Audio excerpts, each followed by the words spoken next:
Hi hello ಎಲ್ಲರಿಗೂ ನಮಸ್ಕಾರ. ಕಾಮನಬಿಲ್ಲು ಕಥಾಗುಚ್ಛ YouTube ಚಾನಲ್ಗೆ ಸ್ವಾಗತ. ಇನ್ನು ಯಾರೆಲ್ಲ ಈ ಚಾನಲ್ಗೆ ಸಬ್ಸ್ಕ್ರೈಬ್ ಮಾಡದೆ ಕತೆ ಕೇಳ್ತಾ ಇದ್ದೀರೋ ಪ್ಲೀಸ್ ಸಬ್ಸ್ಕ್ರೈಬ್ ಮಾಡಿ ಕತೆ ಕೇಳಿ. ಹಾಗೆ ನನ್ನ ಈ ಕತೆ ನಿಮಗೆ ಇಷ್ಟ ಆದಲ್ಲಿ ಲೈಕ್ ಮಾಡಿ, ಕಮೆಂಟ್ ಮಾಡಿ, ಶೇರ್ ಮಾಡಿ. ಪದ್ಮಗಂಧಿನಿ ಭಾಗ 55.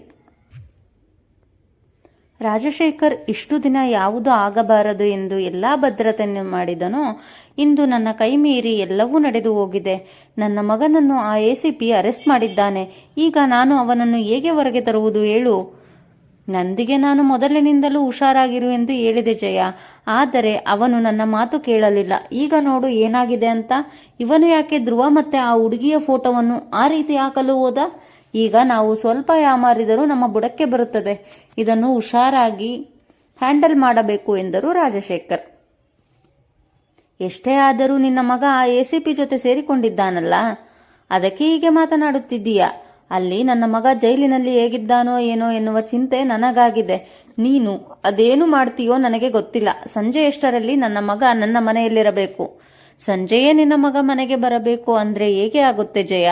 ನಿನ್ನ ಮಗನ ವಿರುದ್ಧ ಸಾಕ್ಷಿಗಳು ಸ್ಟ್ರಾಂಗ್ ಆಗಿದೆ. ಕಂಪ್ಲೇಂಟ್ ಕೊಟ್ಟಿರುವ ಹುಡುಗಿಯ ಬಾಯಿ ಮುಚ್ಚಿಸೋಣ ಎಂದರೂ ಆಗುವುದಿಲ್ಲ. ಯಾಕೆಂದರೆ ಆ ಹುಡುಗಿ ಈಗ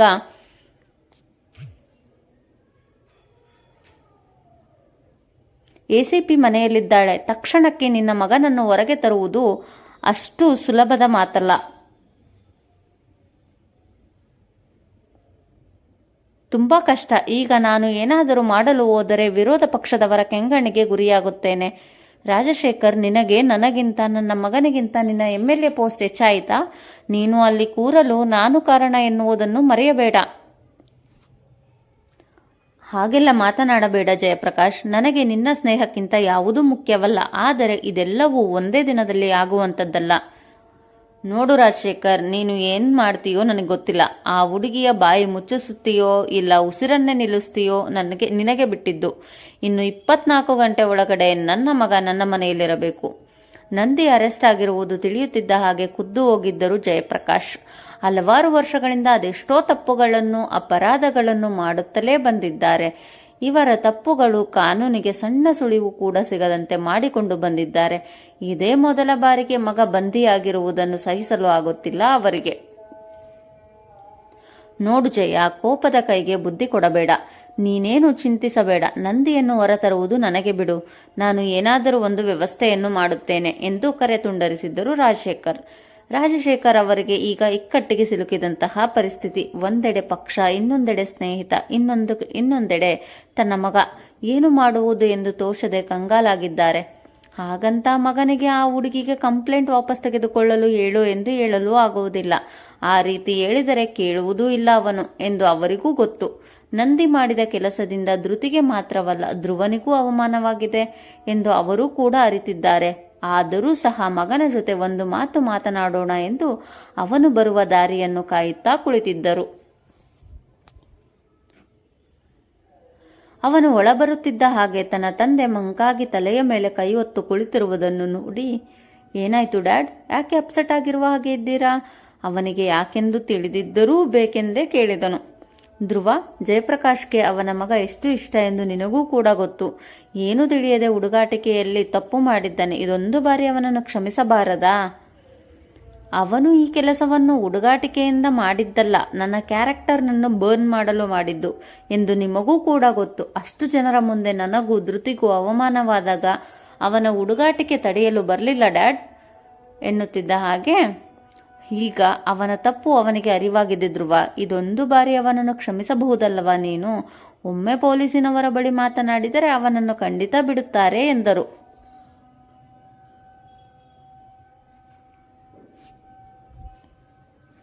ನೋ ಡ್ಯಾಡ್, ನಾನು ಅವನನ್ನು ಬಿಡಿಸುವುದಿಲ್ಲ. ತಪ್ಪು ಮಾಡಿದವನು ಶಿಕ್ಷೆ ಅನುಭವಿಸಲೇಬೇಕು. ಈಗಲೂ ನಿಮಗೆ ನಿಮ್ಮ ಮಗನ ಮರ್ಯಾದೆ ಮುಖ್ಯವಲ್ಲ, ಅವನು ಜೈಲಿನಲ್ಲಿದ್ದಾನೆ ಎನ್ನುವುದೇ ಮುಖ್ಯ. ಅವನಿಗೋಸ್ಕರ ನೀವು ಇಷ್ಟೊಂದು ಡಲ್ಲಾಗಿದ್ದೀರಾ. ಇದರಲ್ಲೇ ನಿಮ್ಮ ಮಗನ ಮೇಲೆ ಇರುವ ನಿಮ್ಮ ಪ್ರೀತಿ ಎದ್ದು ತೋರುತ್ತಿದೆ. ಥ್ಯಾಂಕ್ಸ್ ಡ್ಯಾಡ್ ಎಂದವನು ಅಲ್ಲಿ ನಿಲ್ಲದೆ ಹೊರಟಿದ್ದನು. ಧ್ರುವ ತನ್ನ ಮಾತನ್ನು ಕೇಳುವುದಿಲ್ಲ ಎಂದು ತಿಳಿದಿದ್ದರೂ ಸಹ ಮಾತನಾಡಿದರು ರಾಜಶೇಖರ್.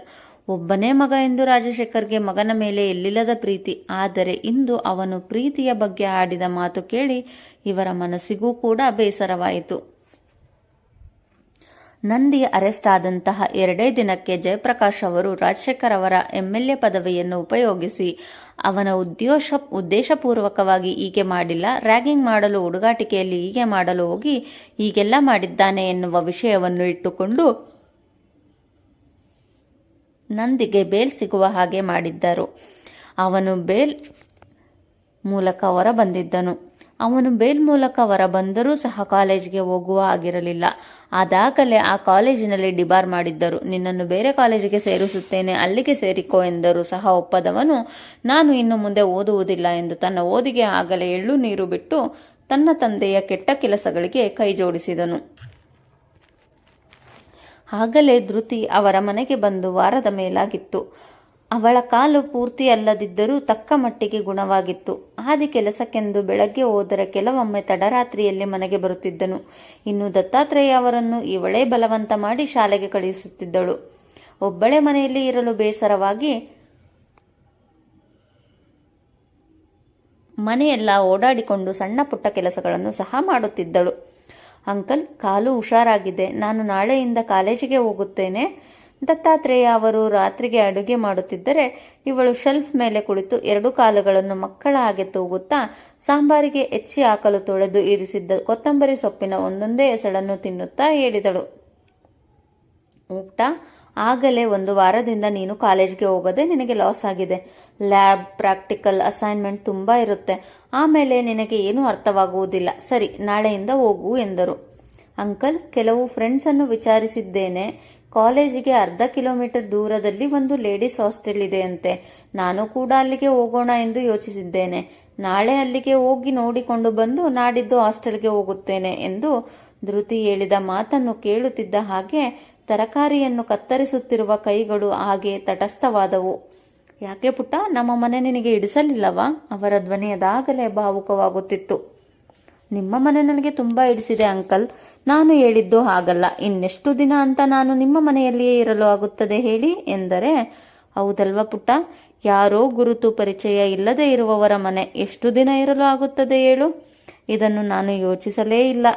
ಯಾವ ಯೋಚನೆಯನ್ನು ನಾನು ಮಾಡದೆ ನಮ್ಮ ಮನೆಯಲ್ಲಿ 3 ಜನ ಇದ್ದೀವಿ ಎಂದು ಆಗಲೇ ನನ್ನ ತಲೆಯಲ್ಲಿ ಕುಳಿತು ಬಿಟ್ಟಿದೆ.